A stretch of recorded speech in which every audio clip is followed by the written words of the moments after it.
Hi guys! Natatandaan niyo ba yung binlog namin na pangarap naming bahay at lupa nung nakaraang taon? Ang bilis, di ba, Daddy? Isang taon na palang nakakalipas. Oo nga. Tara, samahan nyo kami na bisitahin yun ngayon. Ipapakita namin sa inyo ano na yung mga nagbago at kung ano na yung mga naipatayo namin doon. Yes! Tara, Daddy! Matahan na natin. Excited na rin kami kasi, yun nga, medyo matagal-tagal na rin. So, pupuntahan natin. Let's go! Tsaka mabilis lang naman ang biyahe. Siguro 5 to 10 minutes nandun na tayo galing dito sa bahay. Tara! Siyempre guys, ito na ang makakasama natin sa mga lakad natin ngayon. At napansin ko nga, Mami, may balat tong motor natin. Hindi mahirap hanapin kapag nawala. Oo nga, no? Guys, nandito na tayo at ayan na yan ngayon. So kung natatandaan ninyo, sobrang tataas pa ng mga damo noon. May mga... Matangkad pa sa atin natin. Oo, sobrang dami pa ng halaman na kailangan tanggalin. So ang ginawa namin is pinatanggal na namin. Actually, halos 3 buwan na rin kami hindi nakakapunta dito, nakakadalaw.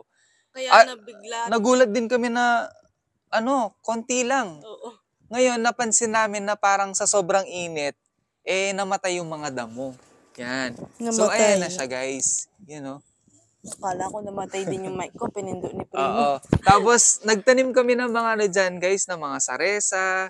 Yan. Ang nangyari, namatay. So, may mga kambing at baka kasi na napupunta dyan. Ayun. So, anong nangyari? Namatay yung mga tinanim naming saresa.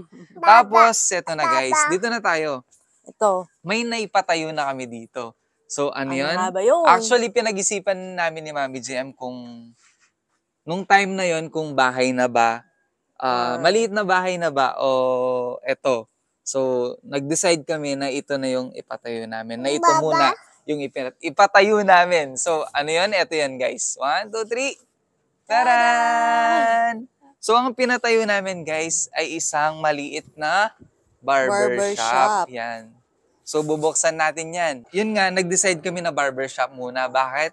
Kasi feeling namin nung time na yon kapag bahay na agad, wala kaming darating na income. Kasi guys, yung pagpapatayo namin ng bahay, as in, mazizero kami kapag ginawa namin yun. Oo. So, nag-decide kami na barbershop muna para kahit papano may pumapasok pa ring income sa amin. So, tapos, eto, kung napapansin ninyo guys, eto papakita ko, medyo lalayo ako ng konti. Yan. So, nag-open yan nung May. Oo, tapos May. nagsara din kami pagkatapos ng 3 buwan. So, bakit kami nagsara? So, siguro blessing in disguise na rin yun. May nagpunta sa atin dito, ayan, nag-a-apply kung pwede ba siyang mag-part-time. So, doon ako nag-decide na pumunta sa mga commercial space na mag-rent ng stall tapos doon magtayo ng barbershop. At good news naman, so yun nga, blessing in disguise. So ang nakuha naming pwesto, napakaganda. Yun nga, malapit siya sa munisipyo, sa palengke. Yan, sa mga eskwelahan. Sa mga eskwelahan, meron pa nga Jollibee na malapit doon. Napakaganda ng pwesto na nakuha namin. So, tsaka doon talaga yung daan ng mga sasakyan. Oo, daanan talaga siya.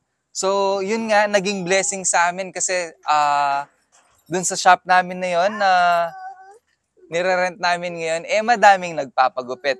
Dito, so bakit kami umalis? Yun nga, ang nagpapagupit dito guys, sakto lang siguro. Naglalaro lang sa 10 pababa. So kung mag-hire pa ako ng isa, parang hindi na sapat. Kulang yun. Kaya nag-hire kami ng isang barber, ng isang barbero. At doon, so, lumipat kami. Tapos, ang isang maganda pa doon, guys, dahil may nag-work na sa shop natin, may nagtatrabaho doon. Kahit nag-vlog tayo. Tulad ngayon, nakakapag-vlog tayo kahit wala tayo doon sa shop. Kasi, nandun yung kasama natin. So, tara, bago natin, Mami, buksan, pagkita nga natin yung katunayan na matagal na kaming hindi nakakapunta dito. Mami, kunin mo yung mga padlock natin. Grabe guys, tingnan nyo. Punong-punong na nakalawang. Yan guys. Kala ko nga hindi ko na mabubuksan kanina. Hirap na hirap magbukas si Daddy. Daddy. Na ng kalawang. Yan.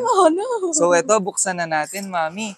I'm excited na rin to. Buksan na natin. Oy guys, Wait lang, alam niyo ba dati, di ba si Primo, talagang karga-karga lang namin siyang gano'n Oo nga, last year. Hindi pa siya naglalakad nun. Oo, tignan mo naman ngayon. Sige, Eto, kaya na siya niya yung mag-isa. nag-iingay. Oh, Yan, ayan. siya yung Siya na nag-iingay. daw bahala. O, tara mami, buksan natin. Let's go. Hawakan ko kaya, Daddy. Sige. Kaya na? Okay Okay na? na. 1, 2, 3. Yan. Oops! Guys, tapos dito sa may harap, napansin namin na ang daming... Dito sa Pampanga, ang tawag namin dito is kobong-kobong. Kobong-kobong. Yan o. Ayan, natakpan na namin yung iba. Napakan na namin yung iba. Yan o, guys. So, nung mga bata kami, yung mga... Nilalaro talaga namin. Tapos kapag nakuha mo yung mga kobong-kobong dyan, tuwang-tuwa ka. Oo nga. Paramihan Yung pa nga lumalabas. nun eh. Tapos pagaling ang manghuli ng mga ganyan. At saka, singkalaki. Oo. Guys, tingnan nyo. Ang dami Sobrang dami na ng tae ng butiki. Oh my. Tingnan yung daming butiki sa taas. Oo. Nagsitago na yung iba. So, ayan siya guys. Pasok tayo sa loob. Yan. Yan. So, ito yung pinatayo nating shop noon. So, kung mapapansin nyo, may mga nabakbak na. Ayan. So, dyan kasi nakalagay yung mga salamin. Poster. Tsaka yung poster na nilagay namin doon. Parang nakalagay pa yung schedule namin. Ito siya, oh. May schedule pa nga. Schedule, we are open every morning except Sunday. And day off Monday. Every morning, guys, kasi hapon nagbubukas ako nun sa bahay. Kasi medyo marami din kasing customer natin dun sa bahay. Oo. I mean, di naman ganun karami, pero may mga customer din tayo sa bahay. Para mabigyan ko rin sila ng time. Umaga ako dito, hapon ako dun sa bahay. So, yun. Yan yung naipatayo namin. Di ba? Natatandaan niyo yung vlog namin na yun, Pangarap na Bahay at Lupa. Wala pang nakatayo dito, puro talahib lang, damo, iba-ibang mga halaman. So, eto guys. Yan. Sa natatandaan ko, ito yung bunga nung alkansya namin na... yung ipon. Yung ipon namin. So, dito namin dinala yung ipon namin na yan. Kasi talaga to, napa-finish siya. Mm-mm.